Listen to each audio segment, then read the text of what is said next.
দর্শক, সালাম স্টিল ভোটের গাড়ি নিয়ে এই মুহূর্তে ঢাকা ১৭ আসন বনানীতে আছেন সহকর্মী ইয়াসিন রানা। তিনি জানাচ্ছেন সেখানকার নির্বাচনী প্রচারণার খবর।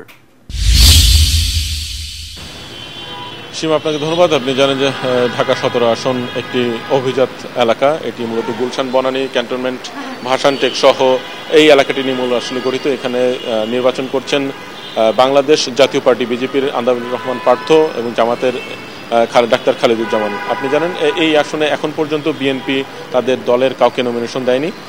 এর বাইরে আমরা আসলে বিভিন্ন এলাকায় ঘুরেছি। এলাকাতে আমরা যেসব প্রার্থীদের পোস্টার দেখেছি তা একজন হলেন দীপু রায়হান শেখ, এনায়েতুল্লাহ, এছাড়া বিএনপির একজন মনোনয়ন প্রত্যাশী আমরা দেখেছি গোলাম মাওলা। ভূমিকম্প সহনীয় মোস্ট ডিউরেবল দেশের প্রথম থার্মেক্স রড সালাম স্টিল। সালাম স্টিল বোঝে ডিউরেবিলিটি। সালাম স্টিল মোস্ট ডিউরেবল স্টিল।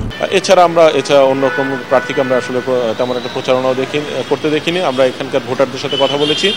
এখানকার ভোটাররা আমাদেরকে জানিয়েছেন গুলশানের যে এই এলাকাটা আসলে মূলত তেমন একটা ভোটারদের কাছে প্রার্থীরা তেমন একটা যাচ্ছেন না, সেই রকম আসলে প্রচারণা তারা আসলে দেখেননি। তবে আমরা প্রার্থীদের সাথে কথা বলেছি। প্রার্থীদের মূল যে টার্গেট এই কয়েকটি এলাকাতে মধ্যে ভোটার কিংবা জয় বিজয়ের যে পার্থক্য করে দেয় সেটা হলো তিনটি বস্তি রয়েছে এখানে, করাইল বস্তি, ভাসানটেক বস্তি এবং মহাখালী বস্তি। যার কারণে প্রার্থীরা মূলত এই বস্তিগুলোকে টার্গেট করেই আসলে এই গুলশান ১৭ আসনের নানান সমীকরণ তারা চিন্তা করছেন। কারণ তারা জানেন তাদের একটা প্রচলিত ধারণা যে গুলশান, বনানীর যারা ভোটার রয়েছেন তারা ভোট কম দিতে যান এবং যে বস্তি এলাকা রয়েছে এবং মহাখালীর যে স্বাভাবিক মধ্যবিত্ত এলাকা রয়েছে সেইখানের ভোটাররা বেশি ভোট দিতে চান। যার কারণে বস্তি এলাকা এবং মধ্যবিত্ত এলাকার যে ভোটার রয়েছেন তাদেরকে প্রার্থীরা বেশি সময় দিচ্ছেন বলে ভোটাররাও বলেছেন এবং প্রার্থীরাও একই ধরনের কথা বলছেন।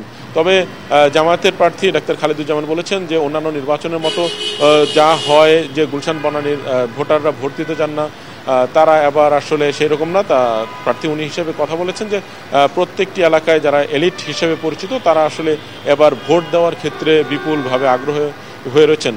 এছাড়া ভোটারদের সাথে আমরা কথা বলেছি যে বিজেপির প্রার্থী আন্দালিফ রহমান পার্থ, তিনি তেমন একটা প্রচারণায় তেমন একটি এলাকার মানুষজন দেখেন নাই। তবে করাইল বস্তি এলাকায় আমরা গিয়েছি, সেখানে উনি গত কিছুদিন আগে যে অগ্নিকাণ্ডের ঘটনা ঘটেছে সেখানে উনি ত্রাণ বিতরণ করেছেন। এছাড়া জামাতের প্রার্থী ডাক্তার খালেদুজ্জামান বলেছেন তিনি সেখানে প্রায় ৪০ লাখ টাকার মতো ত্রাণ বিতরণ করেছেন। এছাড়া এই এলাকার যে ক্যান্টনমেন্ট এলাকা রয়েছে, ক্যান্টনমেন্ট এলাকাতে নির্বাচনী প্রচারণার ক্ষেত্রে প্রার্থীরা খুব একটা সেখানে যাচ্ছেন বলে আমাদেরকে তারা জানেননি। তবে ভাসানটেক এলাকাতে যাচ্ছেন। এখানের যে ভোটার রয়েছেন ভোটারদের চাহিদা ভিন্ন ধরনের রকমের বলে প্রার্থীরা জানাচ্ছেন এবং প্রার্থীরা যথাসাধ্য চেষ্টা করছেন প্রত্যেকটি ভোটারদের কাছে।